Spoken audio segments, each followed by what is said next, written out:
नमस्कार बच्चों, मैं रजनीश कुमार सिंह, प्राथमिक शिक्षक, केंद्रीय विद्यालय तालबेहट, आप सभी के समक्ष लेकर प्रस्तुत हूँ कक्षा 4 हिंदी पाठ्य पुस्तक रिमझिम का पाठ 9 स्वतंत्रता की ओर। बच्चों, आज के पाठ के द्वारा हम कुछ प्रमुख बातें सीखेंगे, जैसे दूसरों के द्वारा कही जा रही बात को ध्यान से सुनकर अपनी प्रतिक्रिया व्यक्त कर पाना, पढ़ने के प्रति उत्सुकता उत्पन्न करना, सुनी हुई रचनाओं की विषय वस्तु, घटनाओं, पात्रों, शीर्षक आदि के बारे में अपने तरीके से अपनी भाषा में व्यक्त कर पाना, पढ़ी हुई सामग्री और निजी अनुभवों को जोड़ते हुए उनसे ऊपरी संवेदनाओं और विचारों की अभिव्यक्ति कर पाना। तो चलिए बच्चों, शुरू करते हैं सुभद्रा सेन गुप्ता द्वारा लिखित कहानी स्वतंत्रता की ओर। इस कहानी के अनुसार धनी अपने माता पिता के साथ अहमदाबाद के पास महात्मा गांधी के साबरमती आश्रम में रहता था। धनी उस समय 9 साल का बच्चा था। आश्रम में पूरे भारत से लोग रहने आते थे। गांधी जी की तरह वे सब भारत की स्वतंत्रता के लिए लड़ रहे थे। आश्रम में सबको कोई ना कोई कार्य करना होता था, जैसे खाना पकाना, बर्तन धोना, गाय और बकरियों का दूध धोना आदि। धनी का काम था बिन्नी की देखभाल करना। वैसे बिन्नी आश्रम की एक बकरी थी। धनी और बिन्नी एक दूसरे के बहुत अच्छे दोस्त थे। धनी को बिन्नी से बातें करना भी बहुत पसंद था। एक दिन धनी बिन्नी को घास खिला रहा था। तब उस समय सभी गांधी जी के कमरे में बैठकर कोई योजना पर चर्चा कर रहे थे। धनी को सब बच्चा समझते थे, लेकिन धनी कहता था कि वह सब कुछ समझता है। वह बिन्नी को लेकर रसोई की ओर चला, जहां उसकी माँ चूल्हा फूंक रही थी और कमरा धुएं से भरा हुआ था। बिन्नी अपनी माँ से पूछता है, अम्मा, क्या गांधी जी कहीं जा रहे हैं? खांसते हुए माँ बोली, वे सब यात्रा पर जा रहे हैं। इससे पहले कि धनी अपनी माँ से कुछ और पूछता, माँ ने उसे डांटते हुए कहा, अब तुम पूछना बंद करो और जाओ यहाँ से, पहले मुझे खाना पकाने दो।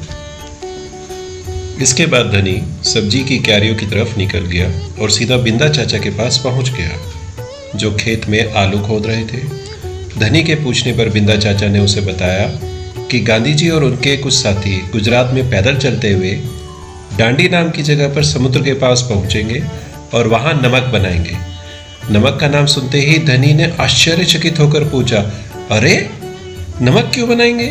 वह तो किसी भी दुकान से खरीदा जा सकता है।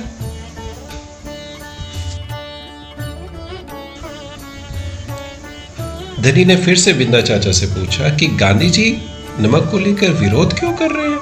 यह तो कोई समझदारी वाली बात नहीं है।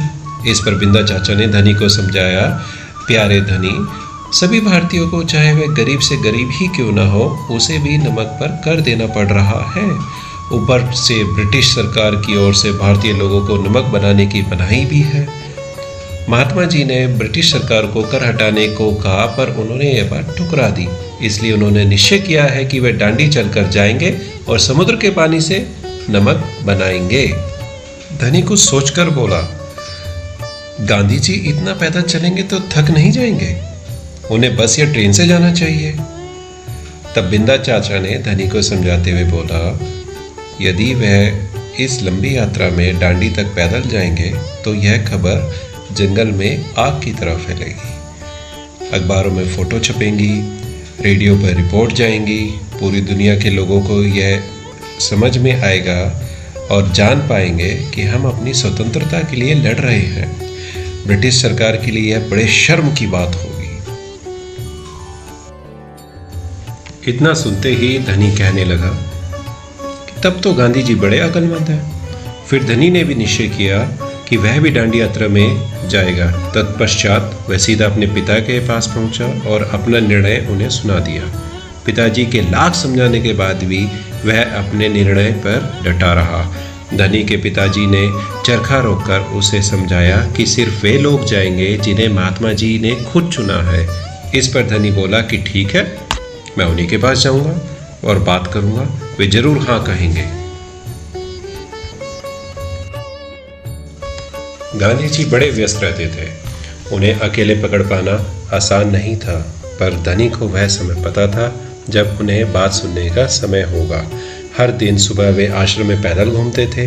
अगले दिन जैसे ही सूरज निकला, धनी तुरंत बिस्तर छोड़कर गांधी जी को ढूंढने निकला। गांधी जी गौशाला में गायों को देख रहे थे, फिर सब्जी के बगीचे में चले गए। अंत में गांधी जी अपनी झोपड़ी की ओर चले गए और बरामदे में चरखे के पास बैठकर उन्होंने स्वयं धनी को पुकार लिया। यहाँ आओ बेटा। धनी दौड़कर उनके पास पहुंचा। बिन्नी भी साथ में कूदती हुई आई। धनी ने हिम्मत करके उनसे पूछ ही लिया, क्या मैं आपके साथ डांडी चल सकता हूँ? गांधी जी ने मुस्कुराते हुए कहा, तुम अभी छोटे हो बेटा, डांडी तो बहुत दूर है। सिर्फ तुम्हारे पिता जैसे नौजवान ही मेरे साथ चल पाएंगे। इस पर धनी बोला, पर आप तो नौजवान नहीं हैं, आप नहीं थक जाएंगे? मैं बहुत अच्छे से चलता हूँ, गांधी जी ने कहा। धनी ने भी जिद करते हुए कहा, मैं भी बहुत अच्छे से चलता हूँ। गांधी जी थोड़ा सोचकर बोले, मगर एक समस्या है। अगर तुम मेरे साथ जाओगे तो बिल्ली को कौन देखेगा? इतना चलने के बाद मैं तो कमज़ोर हो जाऊंगा। इसलिए जब मैं वापस आऊंगा तो मुझे खूब सारा दूध पीना पड़ेगा, जिससे कि मेरी ताकत लौट आए। धनी गांधी जी की बात समझ गया और अंत में उनसे कहा कि ठीक है, मैं आपके लिए बिन्नी की देखभाल करूंगा। बिन्नी और मैं आपका यहीं इंतजार करेंगे।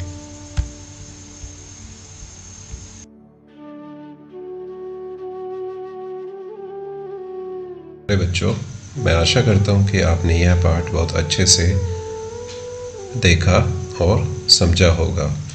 पाठ से संबंधित कुछ प्रश्न आपको दिए जा रहे हैं जो आप सभी को करने हैं, और इसी के साथ मैं अपनी वाणी को विराम देता हुआ सभी बच्चों को धन्यवाद बोलना चाहूँगा।